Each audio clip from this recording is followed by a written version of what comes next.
Olá, amigos. Graças a Deus, mais uma vez a gente está tendo essa oportunidade de estar aqui conversando com todos vocês.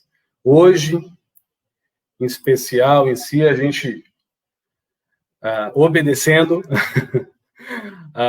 aos aconselhamentos da espiritualidade que a gente trabalha, espíritos da Umbanda, mediante a linha e a filosofia espírita, né, perante a ciência, trazida por Allan Kardec também, quer não dizer, e os espíritos companheiros dessa grande obra espírita, eles pediram para a gente, de vez em quando, fazer alguns apontamentos em si. Levando sempre em conta que eu estou aqui com o meu evangelho, deixa eu ver, assim, o evangelho segundo o Espiritismo, eu não vou abrir, tá? Mas preciso ler muito ele e me conscientizar. Mas a live hoje vai ser um pouco diferente, ok? Eu vou responder algumas perguntas. O tema em si envolve os processos envolvendo o acuramento do espírito, né, da nossa essência, como está aqui em cima, tá? No YouTube vai estar embaixo. E como este acuramento do espírito pode acalentar nossa alma, abrandar nosso ego, expandir nossa consciência e admodestar nossa mente. E aí segue, né? Para auxiliar a cura da depressão e de outras quaisquer dores e sofrimentos do nosso íntimo ou do nosso mais íntimo em si.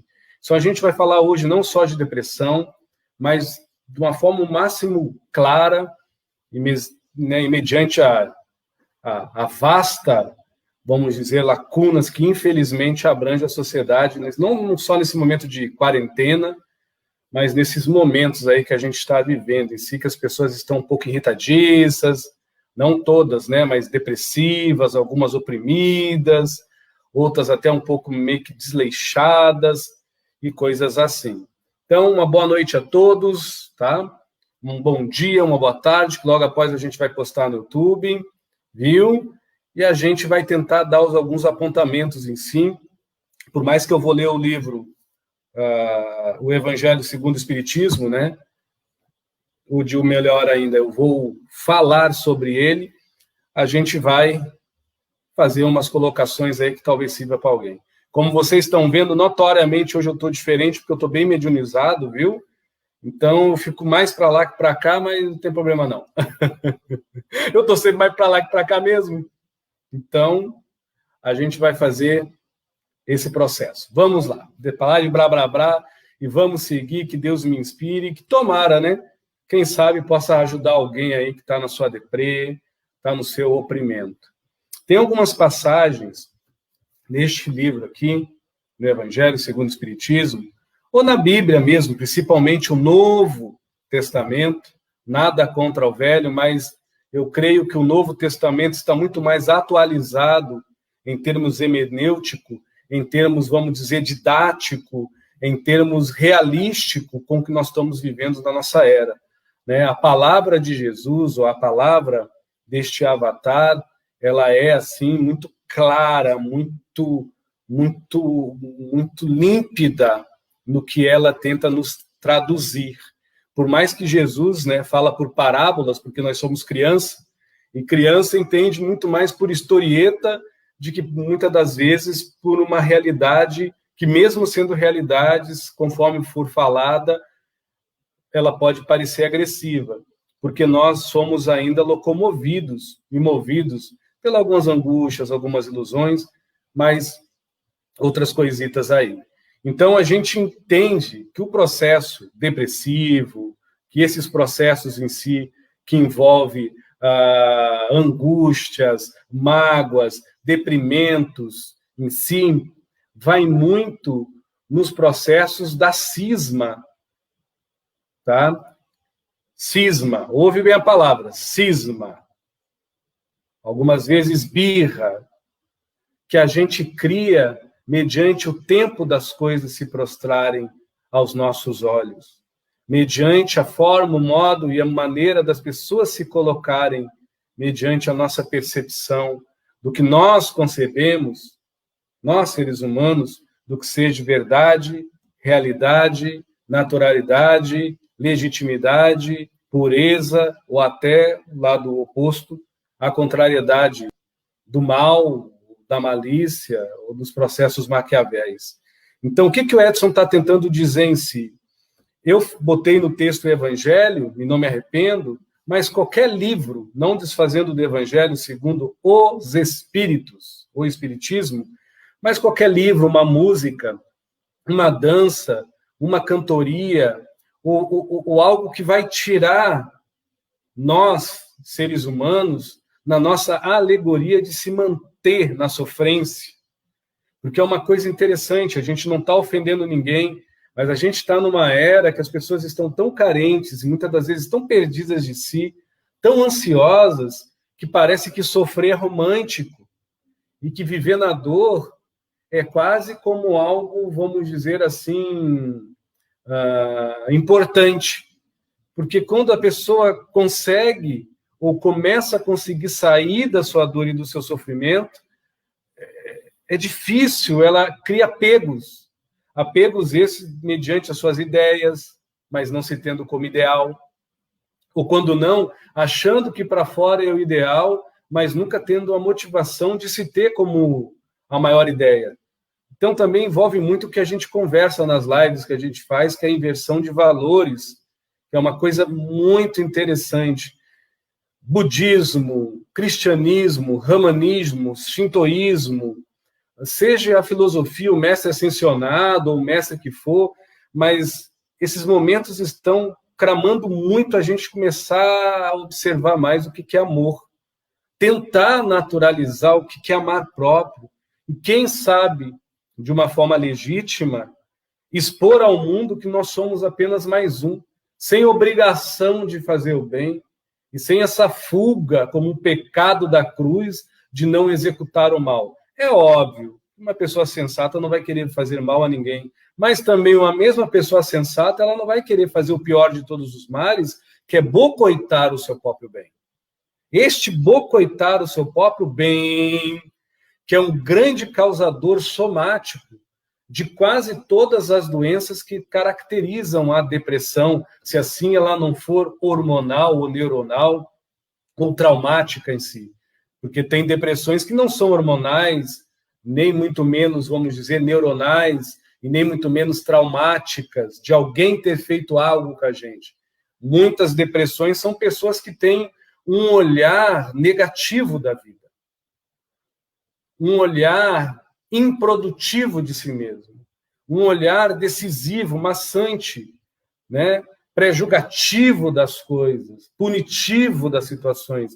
Aí é uma questão de negatividade interior, que também não quer dizer que vai manchar o caráter dessa pessoa, mas evidencia o quanto ela é distante do seu próprio amor, que apazigua, que apacenta, que tranquiliza. Então, a gente está tendo um convite, nesse momento de pandemia, a de modestar o nosso lado instinto animal de disputar e de se manter e de pertencer. Para, quem sabe, a gente começar realmente a ser um homem sapiens e pensar por si mesmo, estabelecer por si próprio que a miudeza da simplicidade e a grandeza herculana da humildade de apenas servir a si mesmo de uma forma educada, sem mais impor condicionamentos, ao mínimo que é o próprio amor, já nos dá a compensação da gente ter mais alegria dentro do coração para se fazer humano mediante o convívio com os nossos semelhantes. O contrário disso é que cria, muitas das vezes, homens quase feras, e feras vestidas de homens, pior do que animais, na disputa diária, né, de crivar no outro a sua verdade, de cravejar no outro o seu julgamento, de pregar no outro o seu firmamento do que deve, do que não deve, do que pode, do que não pode, enchendo o outro de vazio existencial, enquanto nós estamos lotados e repletos e cheios de inutilidade alheia.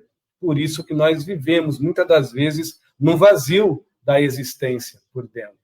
Então, a gente veio trazer algumas colocações do Evangelho. Quem tiver em casa, se quiser abrir o seu Evangelho, se tiver o Evangelho segundo o Espiritismo, não desfazendo de qualquer outro livro, sagrado, abra, poste aqui o seu capítulo, eu leio, e assim a gente pode falar alguma coisa, porque hoje a live vai ser um pouco diferente, não é uma live religiosa, nossa senhora, graças a Deus, longe de mim religião, tem nada a ver com religião, mas de uma forma fraterna, a gente vem trazer palavras amigas, não palavras punitivas, mas sinceras, palavras que se façam queridas, margaridas, floridas, roseadas, cravejadas, né, por os beija-flores que deveriam ser cada um, né, dentro da sua casa, tendo como maior rumor, né, o princípio de dizer não para a dor. O maior rumor, tendo como princípio, como eficácia, né, na perspicácia de, no mínimo, ter uma fé raciocinada e, antes de dizer, berrando Deus para fora, chorando, olhar aí para dentro e dizer: quem tu és, aflito, que ainda está lamentando, seja teu amigo, eu sou um dele. Então, muitas das vezes, a gente precisa ser mais amigo da gente, para que a gente se faça mais capaz, até nas nossas rogativas. E muitas das vezes as pessoas rogam para Deus, rogam para o universo, se punindo. Pedem bênçãos e misericórdia se culpando. Clamam perdão, exclamam rogativa de luz, né? E assim, em prece, em súplica, por alguma forma de livramento de uma punição, mas vive se auto-julgando e, quando não, muitas das vezes, na maioria quase sempre, julgando a vida alheia. Então, a live hoje tem uma pegada diferente, que Deus nos abençoe, e eu peço mais uma vez que os espíritos de luz nos oriente. Valeu?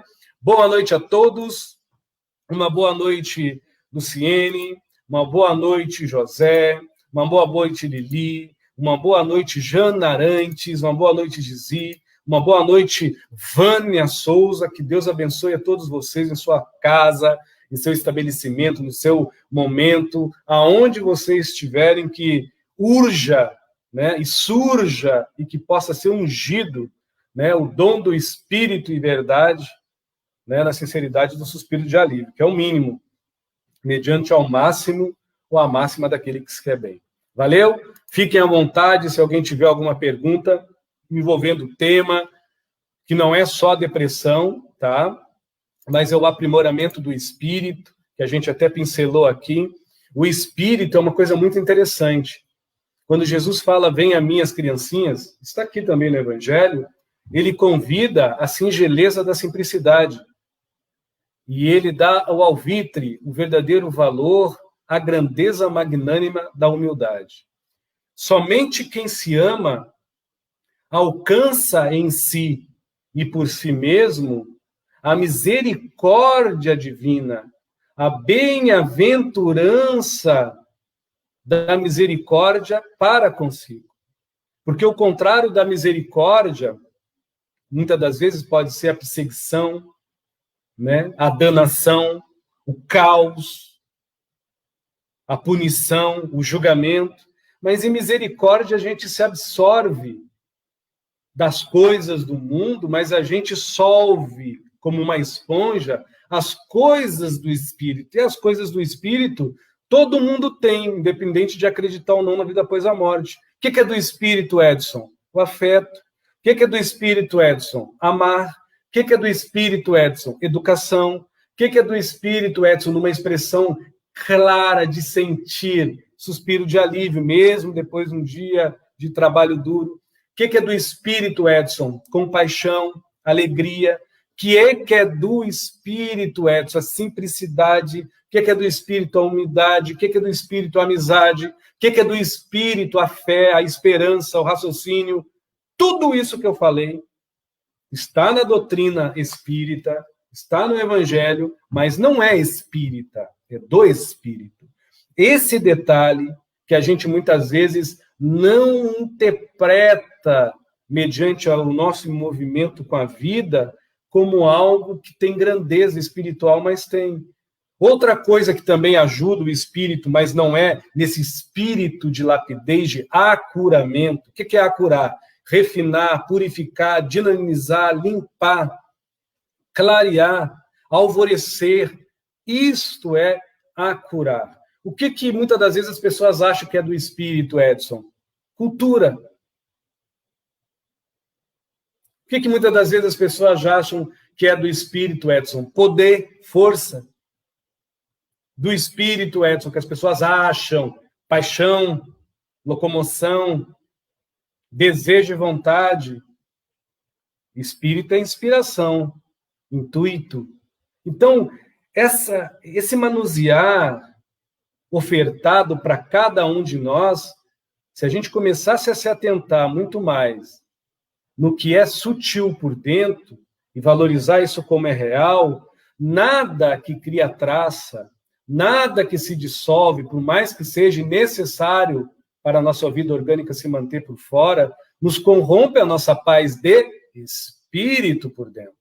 Mas isso é não uma expressão espírita, isso é uma comoção lógica, justa e acomodada no raciocínio de quem tem o predomínio de pensar por si mesmo, se querendo bem, de se consentir por si próprio, não negando o seu melhor, e se emocionar como qualquer um, mas com equilíbrio e com harmonia, porque sabe que tudo depende de si bem por dentro, existente por dentro, para que ele não se venda a toco de banana para fora, para que uma brisa não seja comparada como um temporal na superficialidade da sua vida corpórea.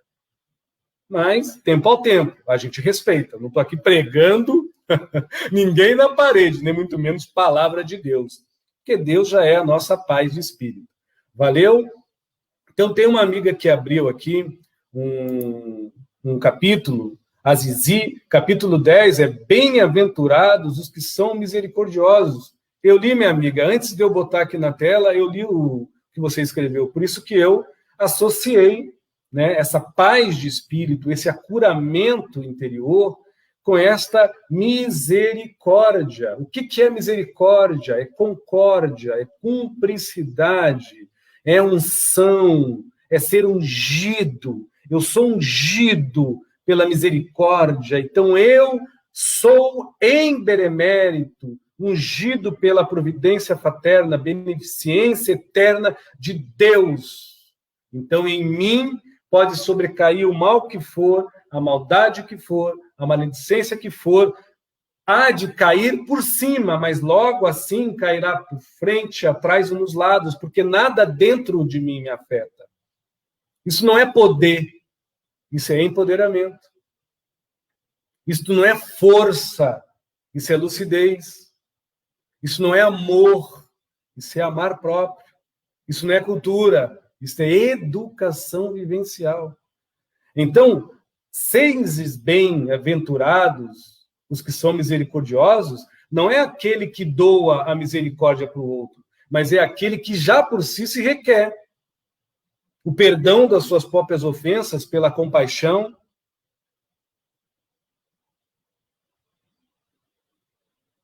a transmutação das mágoas, dos rancores, pelo planejamento lógico, determinado, estipulado, designado, resignado, por que não dizer, pela decisão de dizer, chega.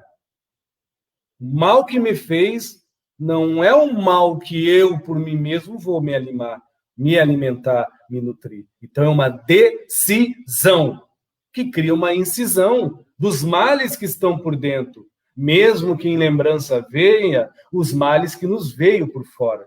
Mas, pelo menos, eu não nutro mais a ferida sofrida, a depressão dolorida e maçante de viver quase 24 horas por dia, expelindo o veneno dos outros ou nos outros, enquanto eu mesmo, quando engulo a minha saliva, me resseco e me afogo. Porque por mais que eu tente dar um copo de veneno para o outro, quem morre primeiro, mesmo me se achando em vida, sou eu que guardo raiva, sou eu que tenho essa depreciação interior, não pela depressão, mas pela falta de amor.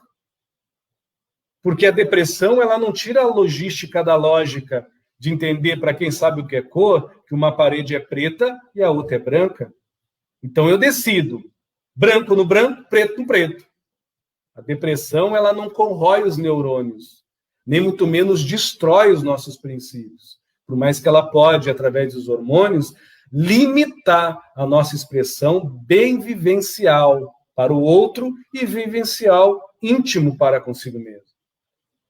Mas, para consentir isso, tem que pensar sentindo, e sentindo raciocinando. Conceber que, por mais que as coisas podem parecer ruins, somos nós que somos o classificador. Somos nós que criamos, vamos dizer assim, o arquipélago, o dicionário, o almanaque, a contrafactal, o macrocosmo de acontecimentos e ocorrências aprimoradas, do que está mal se tornar ruim, do que está ruim viver péssimo, e do que seja péssimo virar horrível, porque somos nós que invernizamos o que vemos para fora. Não é o que está lá fora que tem o poder de lustrar e ilustrar o que nos nutrimos por dentro. Quando isso se inverte, a depressão toma conta, sim. Não é uma questão de culpa ou de não culpa, mas é uma questão de muita pouca concórdia misericordiosa dentro do coração com a razão em expressão lógica de quem já raciocina, no mínimo com a lucidez de se querer bem, no mínimo com a sensibilidade de não mais bocoitar, desfazer, afugentar o seu melhor íntimo de como se nutre. Não só contínuo, exemplar ou exemplificado daquilo que se faz porque se mantém, porque congrega, porque participa, mas simplesmente porque se anima. Isto é Deus operando dentro da gente, ou no Evangelho segundo o Espiritismo, ou em qualquer outro livro sagrado que vocês quiserem denominar como algo sacrossanto, santo. Mas, tempo ao tempo. Graças a Deus, viu? Obrigado aí, viu, Zizi? Muito obrigado. A Jana, ela pergunta, ou afirma, mas eu vou ver aqui. Edson, você poderia comentar sobre a relação da depressão com a sensibilidade? Bom, a depressão com a sensibilidade, se realmente é uma depressão, eu vou tentar, vamos dizer, generalizar, porque a depressão neuronal é um jeito, a depressão hormonal é de uma forma, e a depressão cognitiva, daquelas pessoas que, na verdade, não é bem uma depressão, é uma vaidade, é um egoísmo, é um orgulho, é uma maledicência, né, que se aponta para fora, né, e que se deprime por dentro, porque se infla.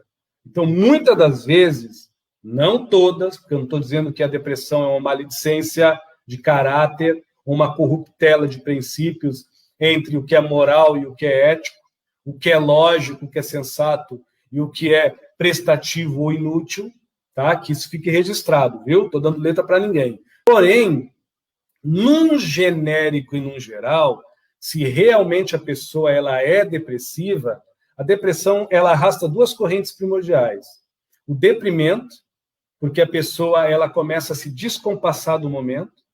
Por ela se descompassar do momento, parece horas que 24 horas tem uma semana e horas parece que 24 horas tem um minuto.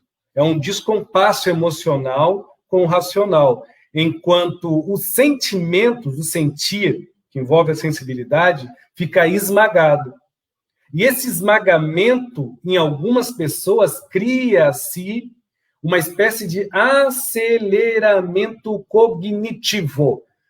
Pela pessoa, se assim ela já tem, não pela depressão, mas um declínio, a rogativa do julgamento, a prejulgativa, né, de pré-julgar, de ofender, e também tem as maledicências apontadas para o outro, das suas invejas, dos seus ciúmes, concordo plenamente que arrebenta a sensibilidade de alguém.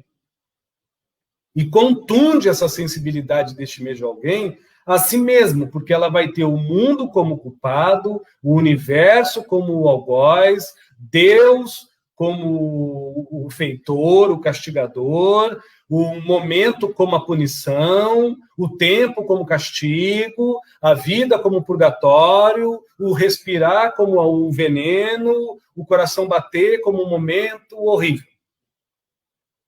Porque, no fundo, ela sente todo mundo, mas ela não consente-se bem por si, no que pensa, no que se emociona e até no que se percebe no convívio. Então, ela vive meio assim como pipa, de vez em quando eu falo isso, né? Jogada no relento. Bonita, colorida, mas está jogada. Pode arrebentar a qualquer hora.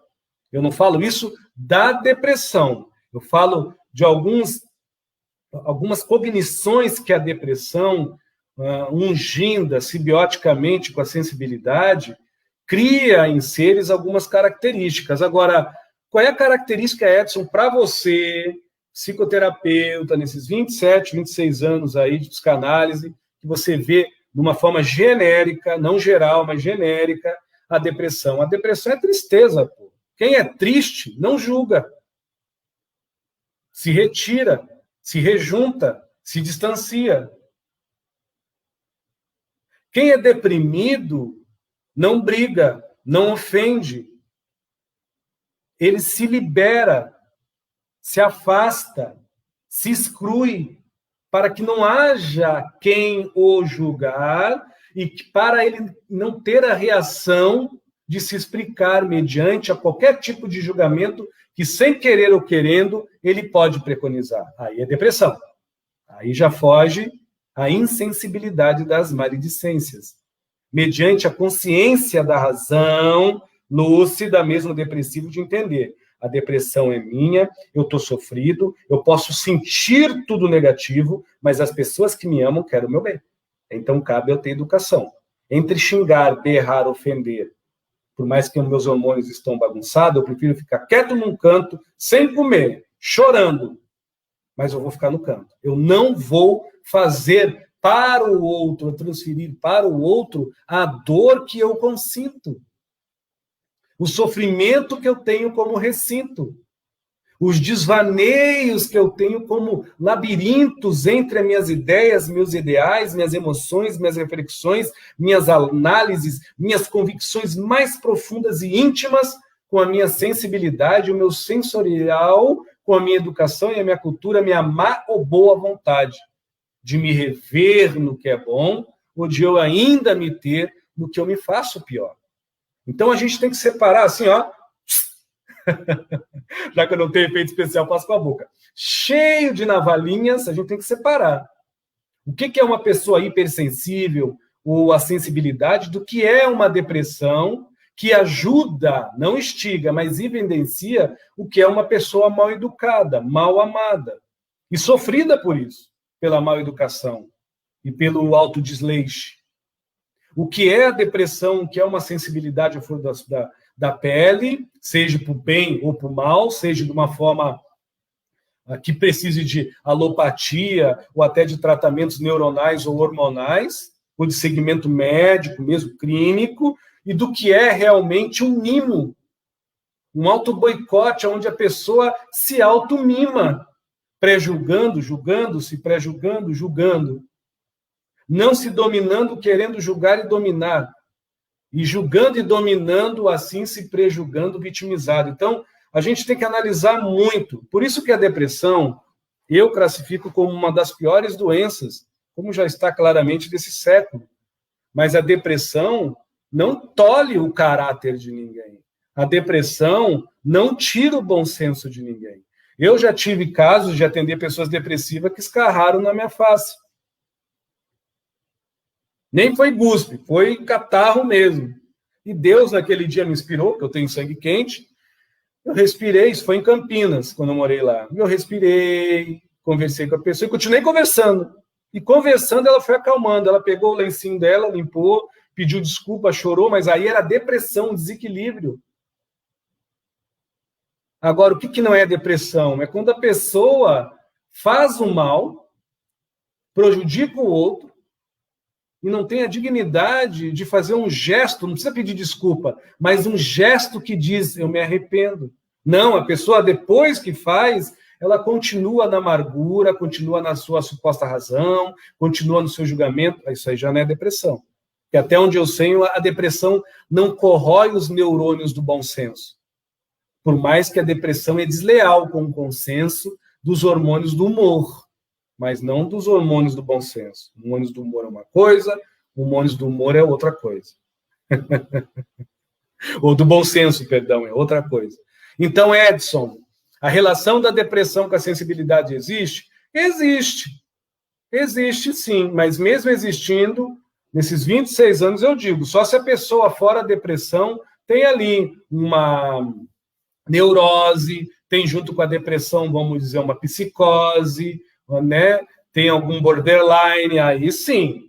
Aí eu até acredito que contunda os neurônios. Mas se for só uma depressão, ela pode sim ter uma grande sensibilidade com a vida do outro.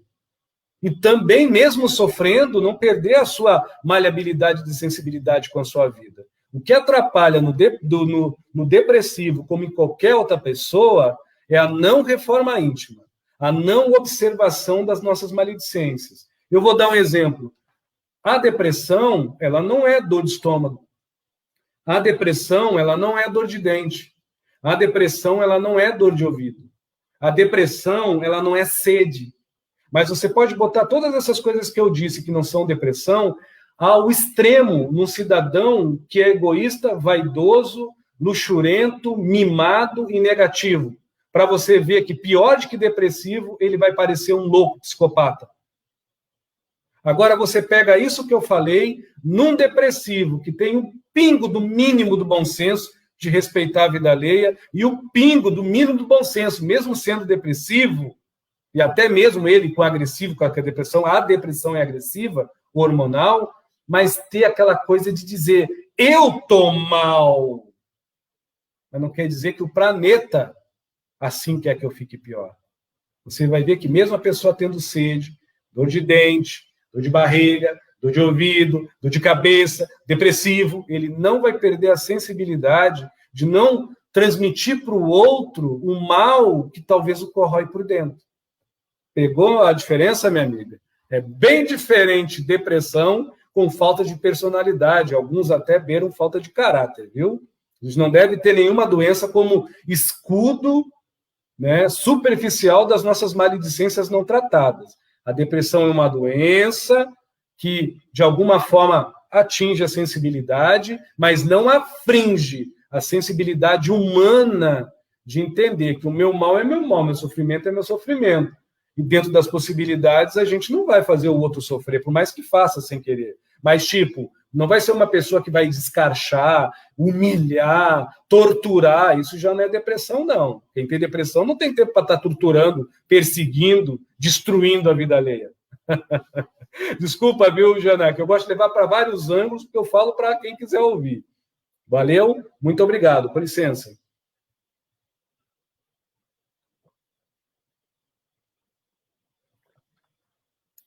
Tem um amigo aqui, o José, eu nem sei se está saindo bem o áudio, se alguém puder me ajudar, obrigado. Tem um amigo chamado José.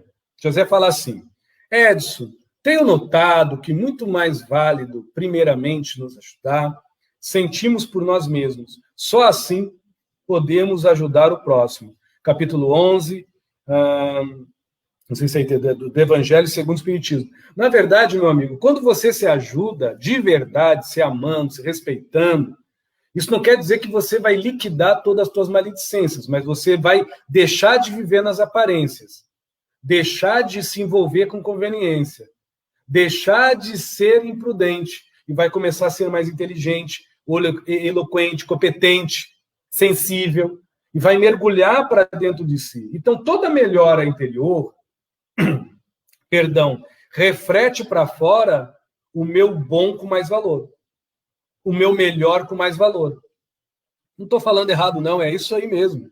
Posso até não estar certo, mesmo dizendo isso aí mesmo. Então, quando a gente se melhora, você vai ofertar o que para o outro se você está se melhorando? O teu pior ou o teu melhor? E o teu melhor sempre vai ser aquilo que você oferta gratuitamente pela naturalidade de ser.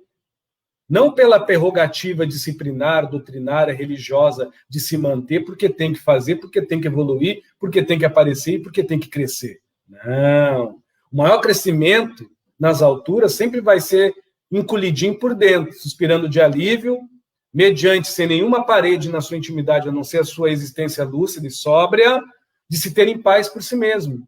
É a busca de todos nós. A gente pode dar outros nomes, entendeu? Expansão de consciência, o meu eu interior. Hoje em dia tem um monte de nome fino, mas tudo se resume na paz. É a paz que todo mundo quer. E, de alguma forma, é a paz que todo mundo busca. E não é a paz com a humanidade, é a paz com a nossa própria sombra que está no lado e com o nosso rombo que está por dentro. Porque a gente tem um rombo por dentro de descuido impressionante. Então, o Evangelho, fazendo propaganda do Evangelho, o Evangelho segundo o Espiritismo fala isso. Ele é um livro que não julga, que não prega, mas ele é um livro que instiga, que conversa. Ele é um livro que não aponta, não deduz, mas por ele se traduz o caminho de nós mesmos descermos da nossa cruz, nos empendurar, né? Se desempendurar do nosso sofrimento, chutar o pau da barraca lá, ou o balde, do nosso envolvimento com a dor, com rancor, ou com qual tipo de assinatura e gravura mal feita que descaracteriza a nossa essência do que se faz mais perfeito em qualquer cidadão. Sua paz, sua calma, sua tranquilidade, sua quietude. Hoje em dia a gente conversa, você não ouve, você ouve as pessoas falando para outra, te acalma, mas e calma você tem?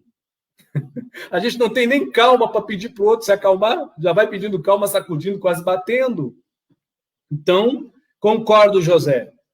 É um 8 pitagórico. Ajuda-te que eu te ajudarei. Boa noite, Márcia Calmon. Boa noite a todos aí, viu? Fiquem à vontade. Deixa eu ver se tem mais alguma pergunta, com licença. Ou alguma colocação também. Fiquem à vontade, viu? Por enquanto eu não estou vendo nada aqui, não estou vendo mesmo. Mas vamos lá. Então, esse acuramento espiritual, que é uma coisa que o Edson bate nesses anos que eu tenho no YouTube, também, e até aqui no Facebook, é a moral e a ética. Mas hoje, meus amigos, é uma coisa interessante que eu vou falar para vocês, entre os meus estudos, espiritistas e espiritualistas. O que Edson mais pega é a moral ou é a ética? Particularmente, a ética do Evangelho nos moraliza com a moral do Cristo. Porque a moral do Cristo é a ética da paz. Ninguém consegue verdadeiramente a paz obrigando, estipulando, mantendo, mas instigando. Se nós tivéssemos mais amizade dentro de nós próprios, por nós mesmos, ao ponto de nos dar o voto, de nos autoconhecer, não pelaquilo que fazemos, mas pelaquilo que nutrimos, não pelaquilo que nos mantemos, mas pelaquilo que sentimos, não pelaquilo que entendemos e que sabemos, mas pelaquilo que nos inspiramos e que nos instiga ao intuito de ir e vir, de seguir e de estar como estamos, a gente veria o quanto a gente é um desconhecido. Ao ponto de se conhecer quando tem desejo de comprar algo, ou de se manter em alguma coisa.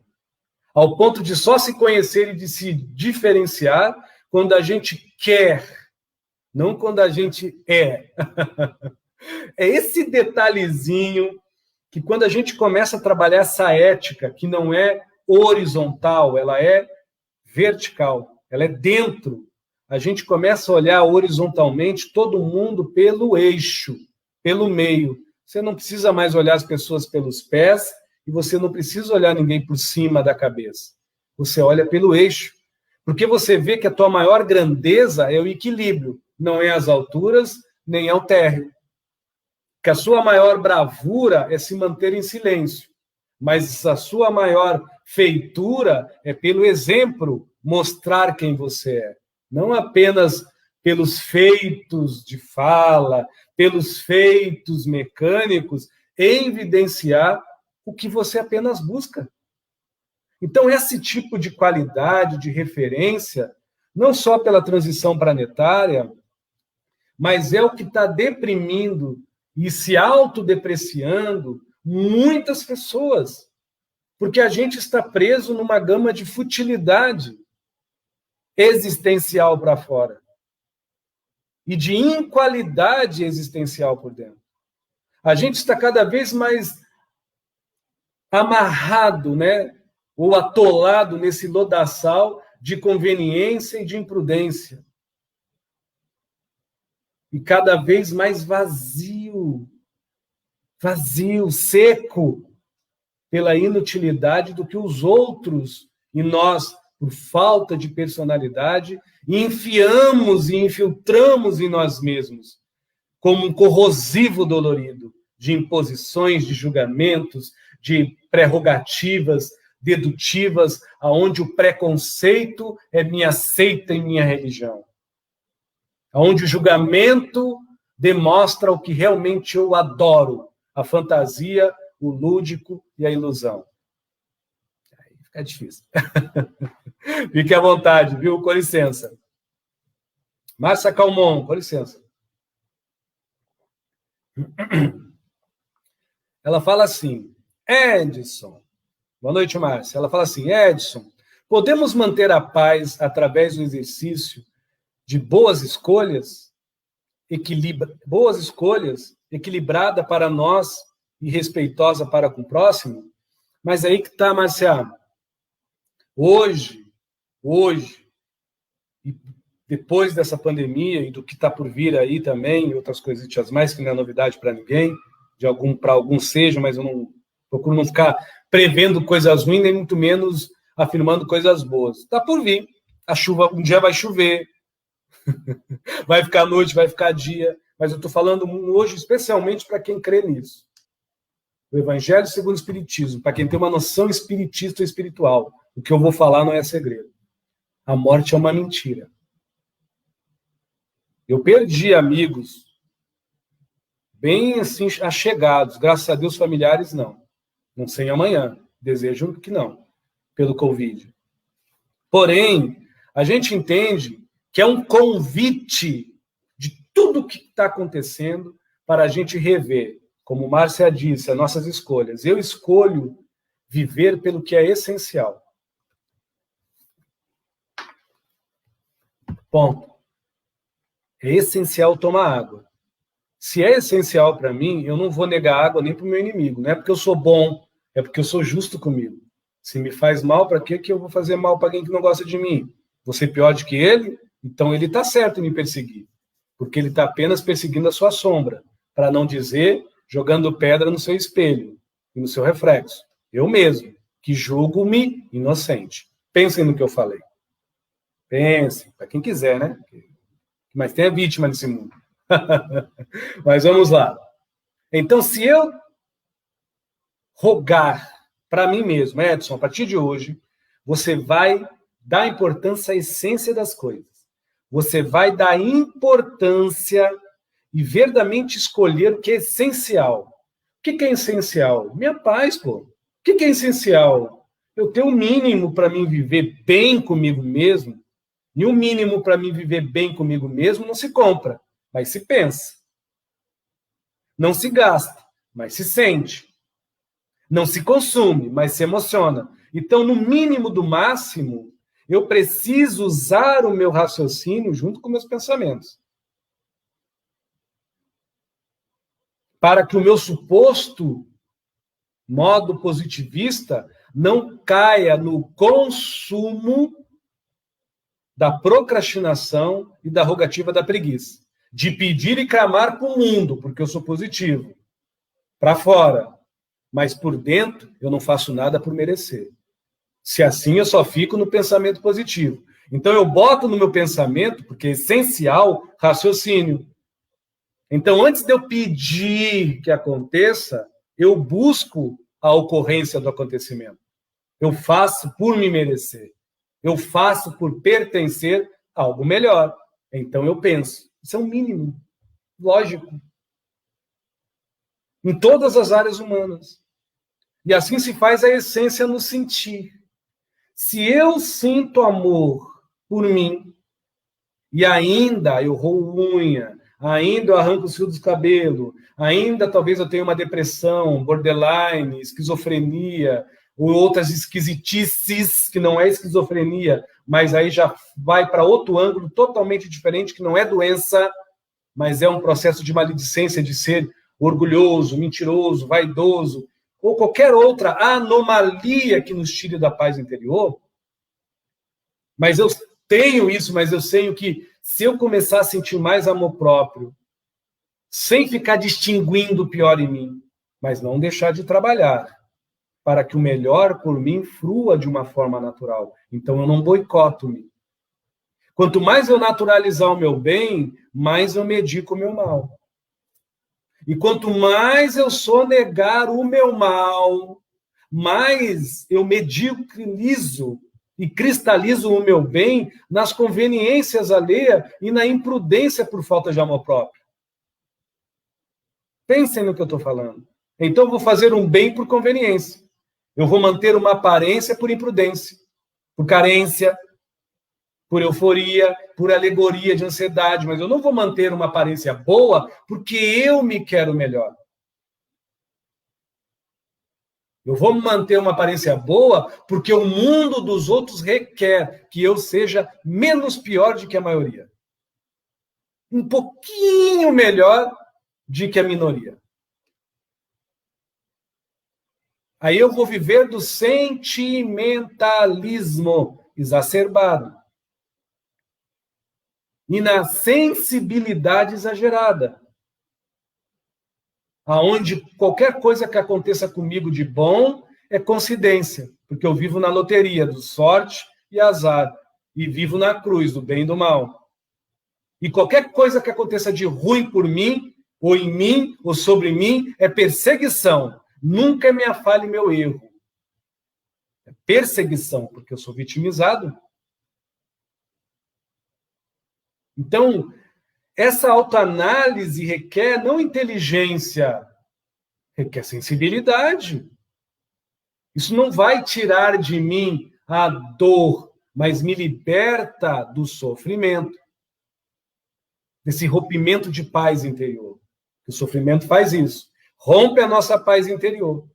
Então, se eu começar a dar o verdadeiro valor ao que é essencial, eu não só penso positivo, eu raciocino lúcido. Se eu começar a valorizar o que é realmente essencial por fora e por dentro, eu não só tenho sentimentalismo incisivo, agressivo, massivo, pejorativo, deprimido ou oprimido, mas eu tenho sentir aprimorado, sensibilidade aprimorada, ao ponto de entender que se eu sofro, nesse exato momento, uma agressão de alguém, milhares estão sofrendo e eu não estou me comparando, nem me diminuindo, nem me menosprezando. Eu estou apenas me alertando porque você não é um ninguém para o mundo do outro. Mas agora você é o senso de realidade mais poderosa do universo que tem na sua intimidade. Se assim você tem paz. Porque se você não tem paz, você é mais um que cultua um mundinho significativo, aonde por dentro não existe. E aonde por fora coexiste sobrevivendo através das migalhas do que baba da sombra, da insignificância da vida da multidão. Que assim se tem. Pela insensibilidade. Estou sendo bem sincero e direto. Então, Edson, quer dizer então que eu não vou poder ter sentimentalismo? Pode.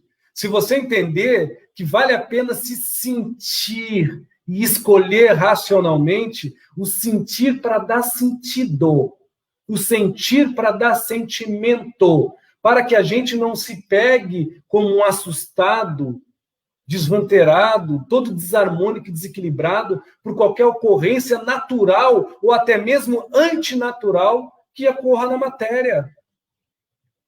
Por exemplo, eu sou carnívoro, eu não sou mais carnívoro, mas eu sou carnívoro. Nossa, essa semana eu não comi carne, eu estou passando fome, tá? Mas não tem frango. Um exemplo bem simples. Isso é sentimentalismo maluco. Meu Deus, eu não tenho mais aquela porcaria cola, aquela coisa preta que se a gente sacode, sai espuma, entendeu? Mas você tem água para beber, vai matar sua sede com água, não com cola. É aquela coisa que sacode e sai gás, faz tss, que arrebenta a gente por dentro. Então, esses apegos sentimentais, essas euforias emocionais, é o que está mais evidenciado hoje em dia. As pessoas, elas não estão com saudade de sentar com alguém e ter paz. Elas estão com saudade da adrenalina, do entretenimento, de não fazer nada útil em suas vidas. Estou olhando nessa câmera, muita gente pode até não gostar de mim, mas é verdade. Ah, mas Edson, é o lazer. Sim, sempre vai ser lazer. A nossa escolha é só ter prazer e paz para si. Não é ter o com prazer, com a paz vivendo com os outros. Porque se fosse assim, mesmo com essa pandemia horrível, e é horrível, a gente seria muito mais família e amigo. Num geral. Como eu não estou falando de ninguém, estou falando para todos, serve para quem quer. A gente é família e amigo, nesses 6 meses de pandemia.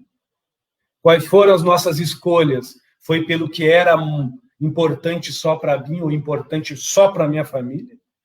O que era necessário para mim e para aqueles que assim confiam a realidade e a verdade comigo e comungam? Ou você foi pela escolha do que é essencial para todos comum? Gostando ou não de você? Participando ou não da sua verdade? Tendo ou não a sua cultura? Sendo ou não da sua religião? Ou do seu ideal de viver em paz?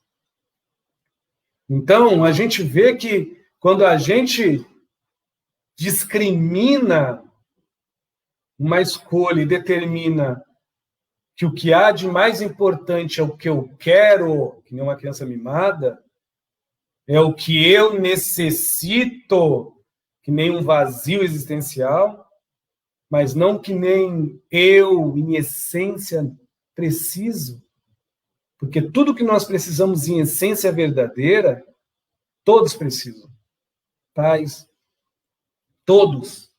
Todos. Então, é muita inversão de valores, Márcio. Eu estou me retendo e divagando porque talvez sirva para alguém. Aí se... Poxa, aquele rapaz ali, eu não gostei de nada que ele falou, mas aquilo ali que ele falou, eu acho que eu estou certo. Ele está errado, porque eu penso diferente, mas eu acho que eu estou certo. Já está bom. Então, as nossas escolhas, se elas forem equilibradas, determina, sim, um bem viver com o próximo e um deixar de se maldizer por si mesmo instantâneo. Quando eu quero muito mais raciocinar lúcido do que pensar como vitimista positivo, que eu sou vitimizado, tudo me deve, mas eu não faço nada para merecer e para mudar. E eu também deixar de ser um sentimentalista exagerado, exacerbado, e ser uma pessoa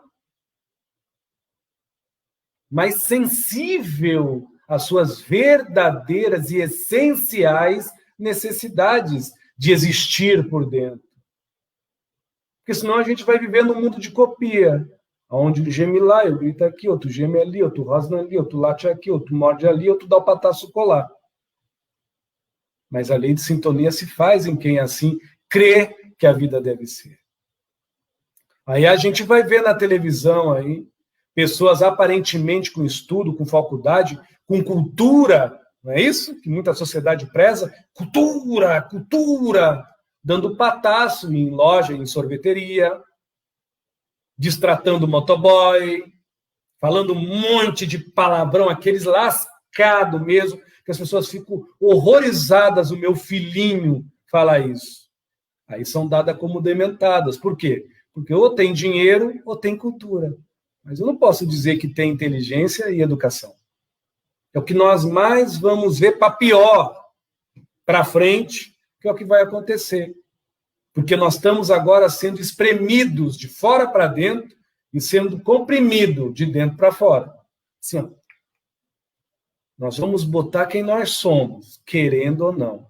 Então, uma forma de a gente não sofrer tanto e não fazer o outro o próximo sofrer, e dentro de um respeito, de uma forma respeitosa, viver em paz, é dar um sentido onde o nosso raciocínio escolha o que se pensa. O nosso sentir apurado de paz escolha o que devo ou não manter nos meus sentimentos. Mesmo que demore para mim tirar de mim, mas que eu seja um coadjuvante lúcido e translúcido do que eu preciso fazer para que eu perca essa maledicência de mais se manter de que ser. De mais possuir de que se ter em paz. Mas tempo ao tempo. Muito obrigado, viu, Márcia? Glória, graças a Deus, viu? Muito obrigado. Deixa eu dar uma olhada aqui, se tiver mais uma pergunta, com licença.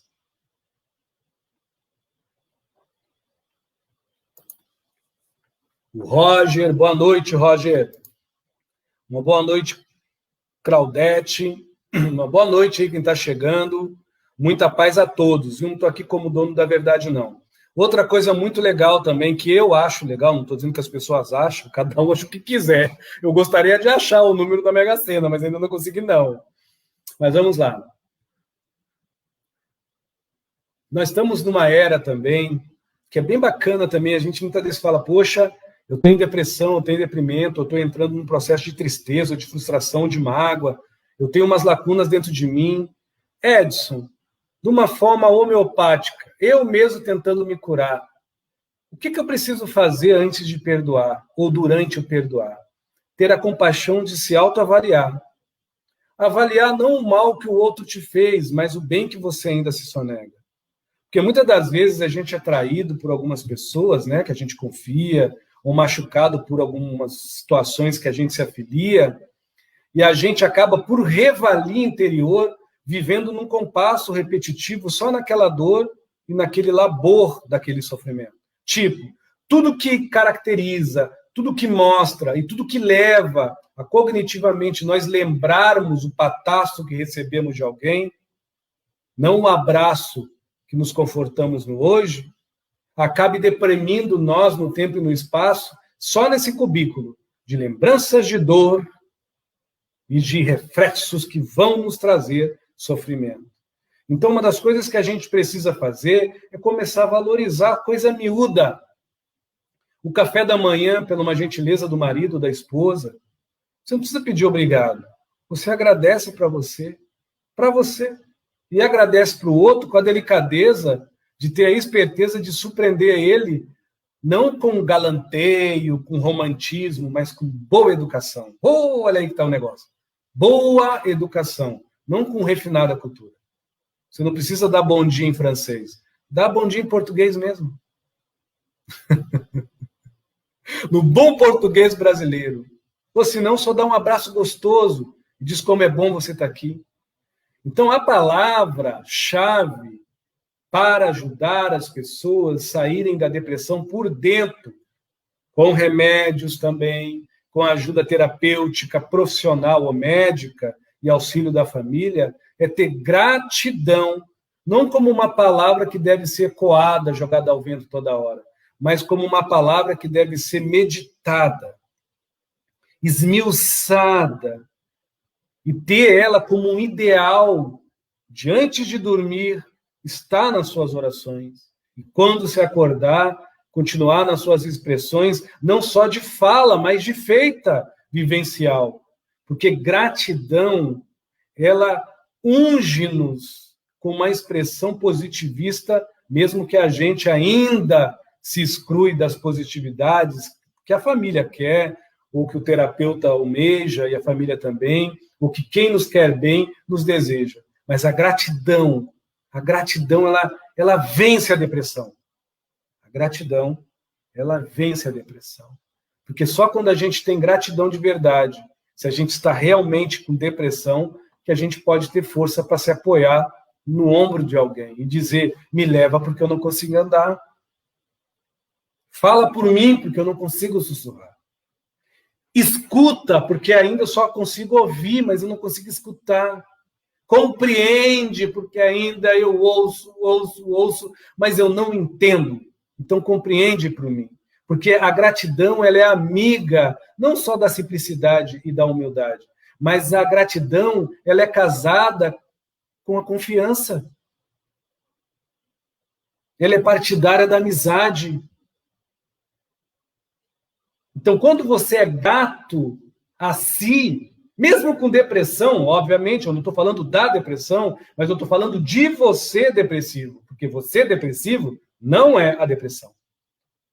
Quando você é grato pelo esforço dos outros em tentar te tirar da deprê, ou não só da depressão, mas da angústia, ou de qualquer outro sentido travesso e contrário ao bem viver comum, coletivo e unitário. Quando você tem gratidão, se não conseguir por si mesmo, mas por alguém que lhe ama, você tem confiança. E a confiança com gratidão é a aliança que alicerce em qualquer ser humano os maiores desígnios de Deus. O benemérito de existência. Porque a pior coisa que tem no mundo é quando a pessoa não é grata por nada, não confia em nada. Meu Deus, mesmo assim o benemérito está nela, mas a existência fraterna da beneficência não pode usar essa chave que aciona a transmutação do mal ao aprimorar para o bem, porque ela não se concebe existindo diferente por dentro. E ela não se acebe vivendo por fora aquele momento de diferença. Não. Ela se concebe nas indiferenças da sobrevivência de todo o tempo, de todo o tempo. Parece um macho soldado, isso é horrível. Isso deprime. Isso redime uma pessoa a perder a sua característica humana e a passar a caracteres de um depressivo. É ruim demais. Não estou desfazendo dos depressivos, viu? Espero que vocês sintam. Eu não estou fazendo e nem desfazendo de ninguém, mas cada um colhe o que puder. Vamos lá aqui. Claudete Campos, M. Campos, vamos lá. Eu amo estes teus... ela está dizendo que ela gosta aí das minhas colocações. Ô, glória, minha amiga, graças a Deus. Pois tem segmentos religiosos que acham proprietários desse charvão. Minha amiga, a gente dá glória a Deus quando suspira de alívio, mediante a um dia exaustivo, onde você pensou que ia produzir mais, mas você fazendo o seu melhor, você se consumiu bem, porque você não some, você se transparece. Todo suspiro de alívio que sai do teu peito é um agradecimento à vida, mesmo que você esteja exaurido de cansaço. Mas você não está no bagaço, você não está, vamos dizer, na pequenez, você não está, vamos dizer, na negação. Você está na absorção, você está absorvendo o maná divino e sagrado dessa autoconquista, que o alívio doa, que o suspiro dá, que a paz, a modéstia, que a calma, a tranquilidade, a quietude se faz de tinta para o silêncio, quando a gente começa a aprender a ouvir nessa quietude, a gente ter maiores e melhores atitudes na nossa vida interior. No nosso pensar, que raciocina, no nosso sentir, que predomina a sensibilidade, acessível a um controle não julgativo e punitivo, mas um controle, sim, aonde roga-nos o melhor sempre, sem disputar do outro e sem amputar de nós a vantagem da esperança como uma criança que Jesus chama, como está aqui, venha minhas criancinhas. Porque quando a gente amputa da gente a esperança, quando a gente desconhece da gente a humildade, quando a gente não entende o que é simplicidade, meu Deus, o que nós vamos requerer do mundo? Substâncias que nos desgastam? Instrumentárias que nos utilizam? Então eu prefiro ficar existindo por dentro, aonde um simples café embaixo de um viaduto, perto lá do Shopping Lapa, aqui em Salvador, que é 50 centavos, agora está 75, mas eu faço questão de pagar R$2 sempre. Não só é prazeroso, mas é gostoso. Detalhe. Mas, tempo ao tempo, minha amiga. Glória a Deus é quem pode dizer, sem falar.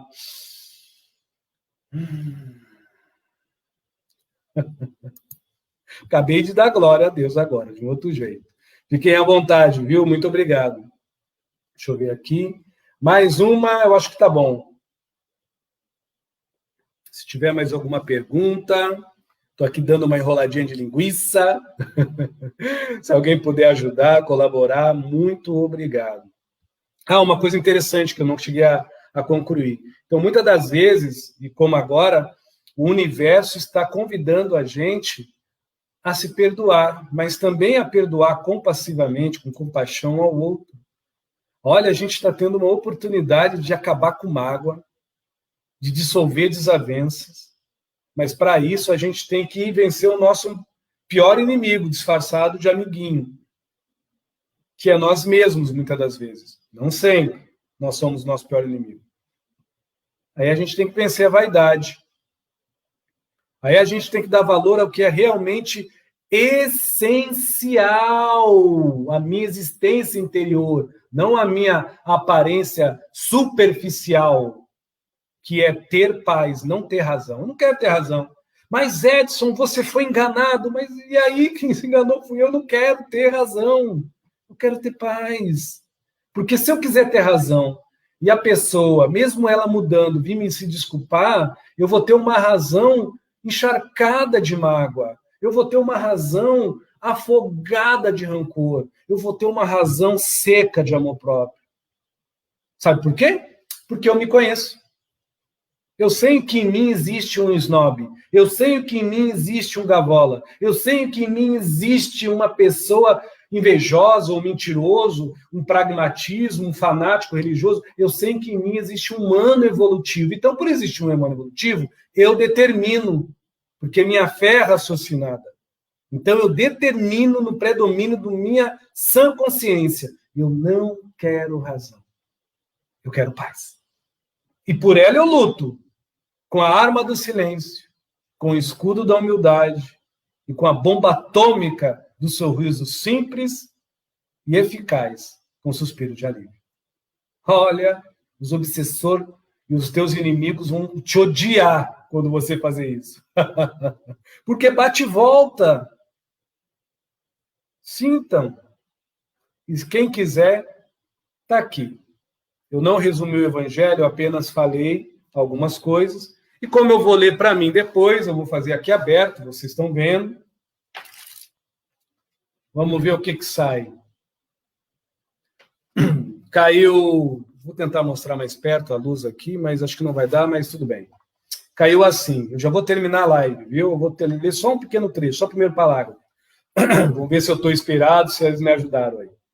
Despertai, meus irmãos e meus amigos, que a voz dos espíritos ecoe nos vossos corações. Sede generosos e caridosos, sem ostentação. Isso é e fazei o bem com humildade, que cada um preceda pouco a pouco e a demolição dos altares que todos ergueram com orgulho. Faço questão de ler o capítulo em si. É o orgulho e a humildade, ok? Está na parte do orgulho e a humildade no Evangelho em si, Instruções dos Espíritos. Tá bom, meu amigo? Eu li só um pedacinho aqui. Na verdade, termina como...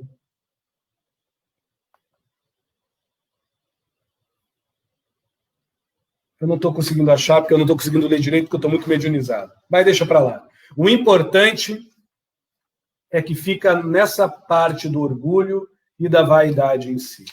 Tá bom? E que realmente é o que mais pega na gente. O orgulho e a vaidade nos deixa egoísta até na dor que sentimos. Nos deixa exclusivista até no mal que nutrimos. E nos deixa, infelizmente, ocos e vazios pelo amor próprio que não sustentamos. Que Deus abençoe a todos.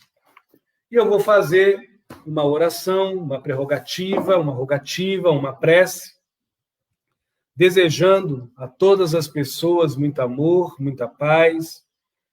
Cristo, Buda, Jeová, Jafé, Maomé, Manitu, Tupã, o que vocês seguem, o Espírito Santo, o Orixá, como algo que seja de bem. Então, que os espíritos de luz que estão na casa de vocês, próximos de vocês, que o teu mais próximo, que é os teus pensamentos, e o que é mais evidenciado na tua proximidade, que é o que você sente, e na sua superficialidade expansora, que é o que você se emociona, possa ser o teu próximo, cauteloso e calcado na paz, prudente na razão da logística da expressão, da estatística de sempre se querer melhor, para dentro, para que para fora não ecoe mais o pior existencial de quem por si já é vazio. Então, que Deus abençoe a todos. É o que eu desejo a todos vocês. Graças a Deus, viu? Uma boa noite, muito obrigado. De vez em quando eu vou fazer isso. A próxima live eu vou ter um outro evangelho com letra um pouquinho maior. Aí eu vou conseguir ler. Prometo que eu vou fazendo pelo menos até o final do ano, se Deus ajudar, todas as quintas-feiras, às 10 horas, essa leitura, não do evangelho, alguns comentários soltos, mas quem sabe, né, pelo coração caridoso, possa aterrissar, fertilizar, brotar, germinar, crescer e ampliar como algo realmente melhor. Que Deus nos abençoe. Valeu? Graças a Deus. Boa noite, bom dia, boa tarde a todos.